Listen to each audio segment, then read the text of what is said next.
Here you doing? Russia has been dramatically losing trust from the international community because of an unstoppable invasion to Ukraine. Russian top officials that has ever served as a key position in the international organizations ended up losing an election and a qualification and being forced out of their positions one after another.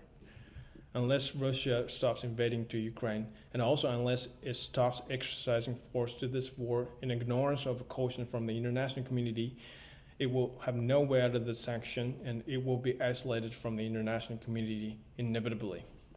Seemingly, the international community aims for realization of ceasefire by forcing Russia to be isolated from the international community.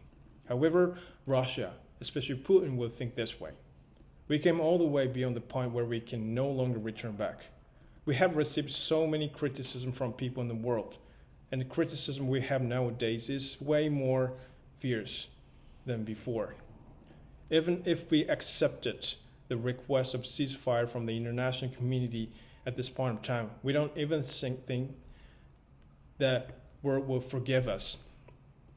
And we will have to accept economic sanction and isolation from the world until forever and anyways, even after the end of the war as a war-provoking country where we would suffer disgrace for invading Ukraine.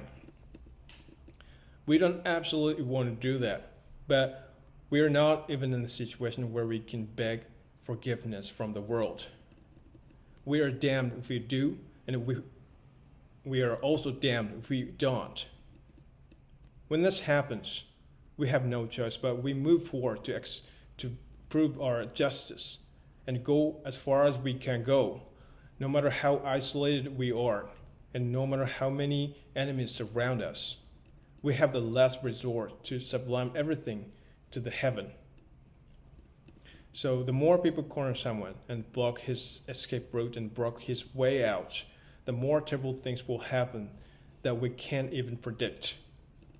Strength and execution power of a person who loses everything is immeasurable. It is really scary. Depending on the person, this way of thinking will deserve to be blamed.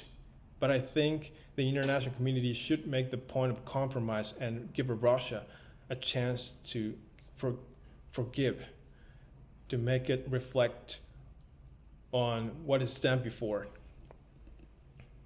So we have to accept its atrocities sooner or later, no matter whether or not we're ready to be willing to accept it. The history proved this matter. So if the international community really wants to stop Russia from invading Ukraine, making the point of compromise will become one way to override Russian unwavering decision.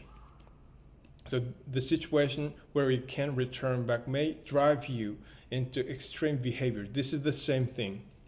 So making a compromise to a war-provoking country that executed a number of atrocities is absolutely impossible thing for people. I know that, but I believe this is one solution.